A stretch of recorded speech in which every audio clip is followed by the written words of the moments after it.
So on paper, the Chicago Sky are out of their minds to let Chennedy Carter walk. But that's exactly what's happening, because they could have extended a qualifying offer for her, given, her free agent status. Instead, they declined to, which makes her an unrestricted free agent, which is them telling you they don't want her. Breaking news for basketball fans. The Chicago Sky is falling apart right before our eyes. They've just cut their leading scorer, Chennedy Carter. But wait, this isn't your typical roster move. Carter isn't heading quietly into free agency. She's creating a storm of drama on her way out. Considering their lack of scoring and shot creation and what she did last year and her talent, for them to just not want her back and to let her walk is a big statement. It's a big statement. You know what they say, where there's smoke, there's fire. And in Chicago, it's looking like a five-alarm blaze. Chennedy Carter has been posting cryptic tweets and taking shots at Angel Reese, sparking a frenzy of speculation. When your star player is publicly calling out teammates, it's clear something is seriously off in the Windy City. Stick around to uncover why Carter is going off the rails and what it means for the Sky. Ready? Let's dive in. Chennedy Carter future in the W is not looking good, bro. I think it might just be over for her. Now, with all that being said, I know everybody want to know exactly what transpired online last night, and that's what we finna get into right now. Let's pull up this series of tweets, because the comment section of these tweets is unforgivable. Here's something wild. The Chicago Sky just cut their leading scorer. Yep, you heard that right. Chennedy Carter, who averaged an impressive 17.5 points per game last season, is suddenly without a team. Talk about a shocking plot twist. So that's a reputation thing around the league. That's not out of nowhere. That's not nothing. And I think it says a lot that the Sky are the latest team to be willing to part with Chennedy Carter, especially considered how talented she is, because she's got skills. There's no question. Let's break this down. Carter wasn't just good, she was on fire. This is a player who dominated the court, leading the Sky in scoring, and then took her talents overseas during the offseason. In China, she was unstoppable, averaging nearly 30 points per game. That's not just talent. That's superstar material. GM put out a statement basically saying, the fits are going to be different and all that. But all the reporting and the common sense tells you that there were issues behind the scenes with Chennedy Carter, and this is not the first time. That has been the story of her WNBA career. And if someone else is going to give her a chance, it may be her last chance in the WNBA. But so it's almost shocking that it would happen from just a basketball personnel standpoint. But it's not surprising to see Chennedy Carter have a Sky goodbye, given everything else. So, why would the Sky let go of a player like that? Buckle up, because this is where it gets messy. Sky GM Jeff Palia hinted there's more to the story than just stats. He mentioned Carter's fit on the team had changed. And we all know what that means in sports speak. Code for *Houston, we have a problem. He had an incredible season for us last year, says the GM. She's extremely talented and is a player that can impact the game at the highest level in our league. We absolutely appreciate all she did for our team last year. However, we've made changes to our staff and we'll make changes to our roster. Those changes impact Kennedy's fit on the team, so we wanted to give her the best opportunity as a free agent. Here's the wild part. The Sky aren't just letting Carter leave. They're practically showing her the door. GM Jeff Palia even said they wanted to give her the best opportunity as a free agent. Translation? We'd rather not have you here, thanks. Remember when the Sky were on top of the world just a few years ago? Winning championships, making headlines for all the right reasons? Well, those glory days feel like ancient history now. The team has gone from champs to chumps, finishing last season with a dismal 13-27 record, 5 games worse than the year before. Talk about a nosedive. Angel Reese, did she just run a coach out of town, and is she running a player out of town? Their best shooter out of town? Because Chennedy Carter looks like she's ready to book it out of Chicago. So, what's really going on behind the scenes? Word on the street is that the locker room was a hotbed of drama. Players were reportedly unhappy with Carter's behavior, and former coach Teresa Weatherspoon didn't seem eager to step in and address the situation. It's like watching a slow-motion train wreck, isn't it? Chicago Sky franchise has been an absolute dumpster fire since winning the WNBA championship in 2021. Let's go through some of the names that have left. James Wade, who was the coach and GM, left in the middle of the season last year to go to the NBA. Candace Parker, Emma Messman, Courtney Vandersloot, Allie Quigley, Kalia Copper was traded, Azura Stevens. And then this year, after drafting Cardozo and Reese, they were competing for a playoff spot and traded Marina Mabrey, their veteran, before the Olympic break. But wait, there's more. This whole Carter saga, it's just the tip of the iceberg. We haven't even touched on the Twitter drama yet. Carter's been throwing some serious shade, and her target? None other than Angel Reese. Oh, you better believe we'll dive into that juicy mess in a bit. For now, let's rewind to where the problems began. Teresa Weatherspoon. Remember her? WNBA legend turned coach, brought in to lead Chicago to the promised land. Yeah. After a 13-27 season, the Chicago Sky have decided to fire Teresa Weatherspoon. In the words of Vince McMahon, "You're fired!" You know how they say never meet your heroes? Sometimes it's a total letdown, and that's exactly what happened with Weatherspoon and the Sky. Instead of building a championship culture, she turned the locker room into something straight out of Mean Girls, and guess who played the role of teacher's pet? None other than Angel Reese. League sources, Weatherspoon had lost the locker room because of a culture that catered to the needs of a few players. Dear Lord. Lord, when a coach starts playing favorites, things get messy fast. Weatherspoon practically handed Reese everything: minutes, plays, and all the love. It was like watching a proud mom at a middle school talent show, except this was supposed to be professional basketball. Meanwhile, the rest of the team might as well have been invisible. Players sat on the bench watching Reese pad her stats, even when they were down by 20. No wonder team chemistry went down the drain faster than a Reese missed layup. I can't help but wonder, is that what happened here? Is Angel Reese and the way she wants to play, and I don't know if you've ever noticed her social media post, but she's very me, always. Me. Well, you may have a player that has decided that she's had enough of that. And you know what's even worse? Weatherspoon's coaching style wasn't just annoying, it was downright toxic. Anonymous sources spilled the tea, revealing that players were fed up with the locker room vibe. It was all about individual glory over team success. Who needs wins when you can rack up Instagram highlights, right? And let's not forget about poor Camila Cardoso, the rookie who should have been the Sky's next big thing. Weatherspoon couldn't figure out how to use her, even if her job depended on it.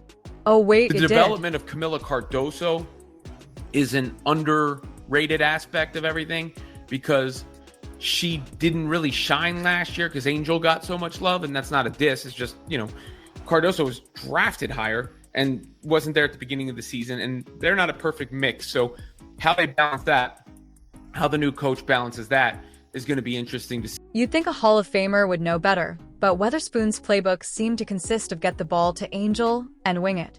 Late game situations? More like late game disasters. No wonder the players lost respect faster than the Sky lost games. Beavers bench player, bench player, bench player, bench player, bench player. Playing against bench player, bench player, bench player, bench player, starter, just so that she can get her double-double.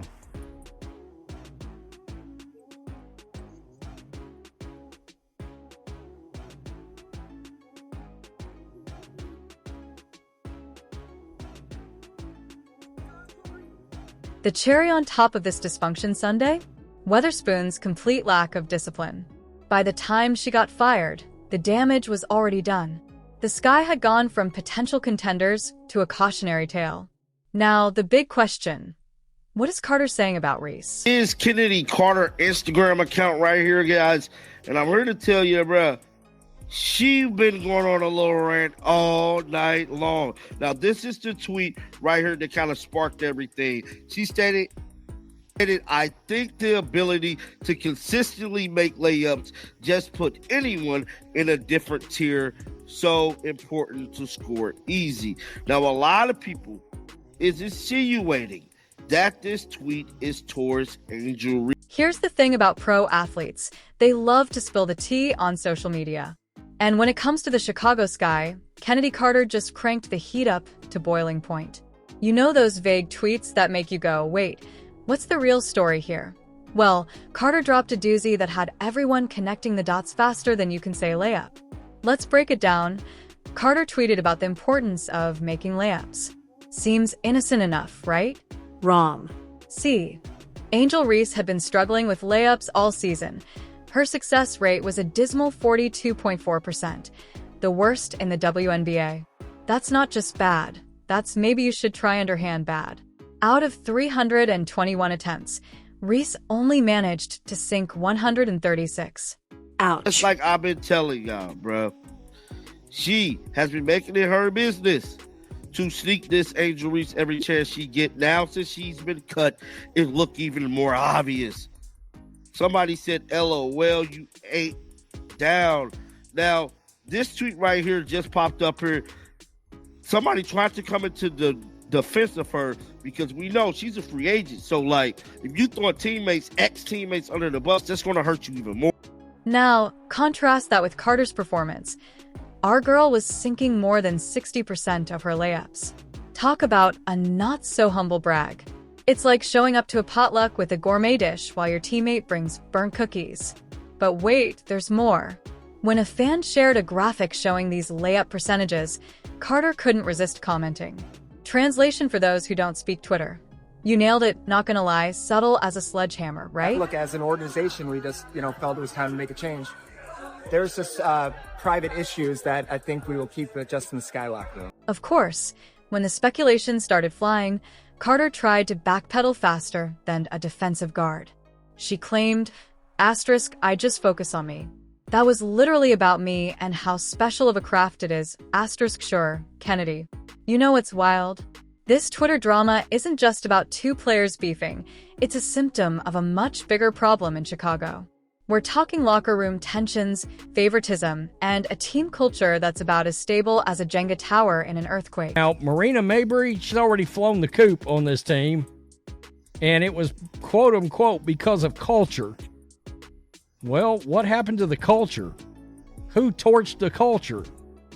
Who's selfish on the team that would cause the culture to melt down? Remember when Marina Mabry got traded to the Connecticut Sun and couldn't wait to join a championship team, or someone that can compete for a championship?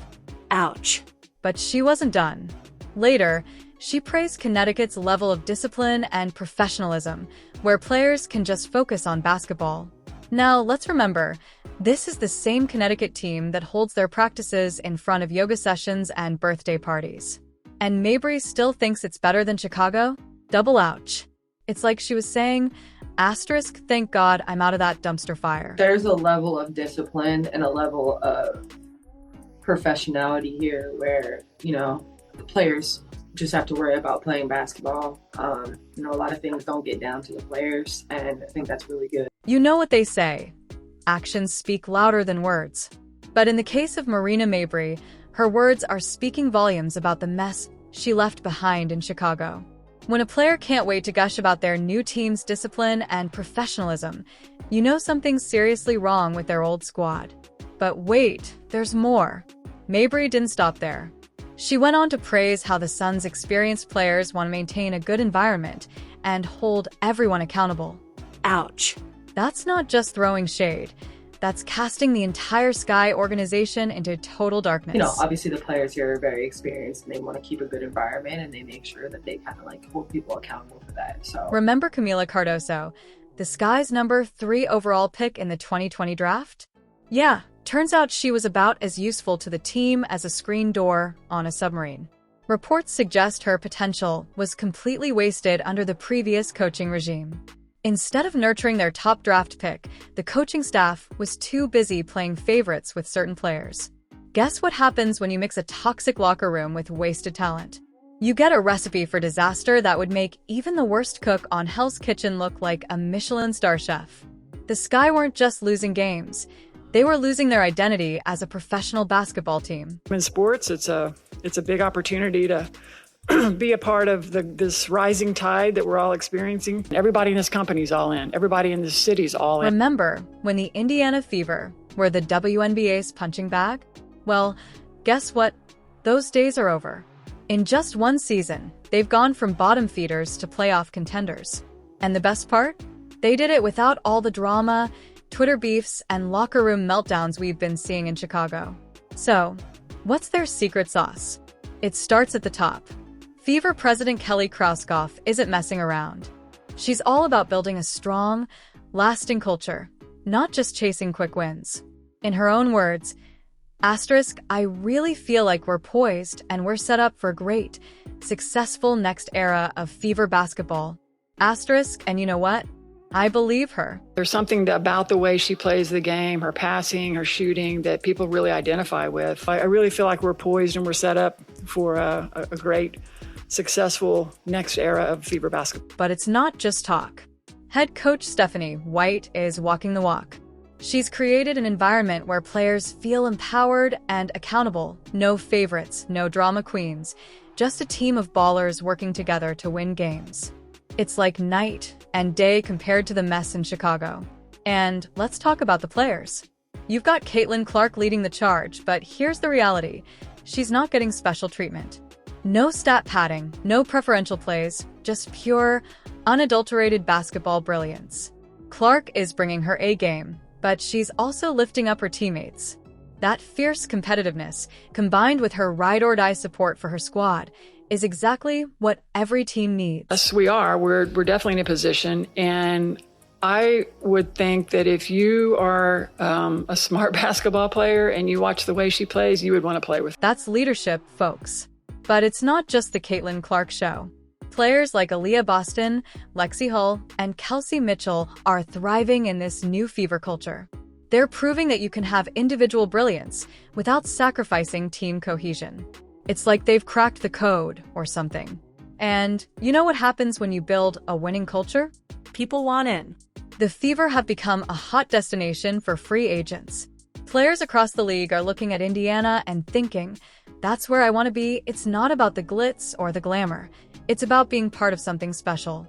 The Fever's success is making waves beyond just their win-loss record. League officials are taking notice, praising the team's management for their smart moves and positive vibes. They're setting a new standard for how a WNBA team should be run. The future is so bright, and our ultimate goal is to hang another banner in the field house. And our ultimate goal is to come back in here after we win that championship and celebrate again like we did in 2012. Let's be real, folks. The Chicago Sky's implosion isn't just a team crisis. It's a wake-up call for the entire WNBA. You know what? It's time for organizations to get their act together and prioritize building a positive culture over chasing individual stars and inflated stats. Here's the thing. Rebuilding a team's culture isn't just about swapping out a few players or firing a coach. It's about establishing clear communication, accountability, and a team-first mentality. The league has made it clear that strong cultures are essential for both keeping players happy and winning games. And guess what? Teams like the Indiana Fever are showing us how it's done. They've turned their fortunes around by focusing on team cohesion and creating a supportive environment. So, what do you think? Is the future of women's basketball hanging in the balance? Can teams find that sweet spot between nurturing talent and fostering teamwork? One thing's for sure, the clock is ticking and the stakes have never been higher. Do you agree? Let us know in the comments, like, subscribe, and turn on all notifications so you never miss out. Click the video on the screen, and we'll see you in the next one.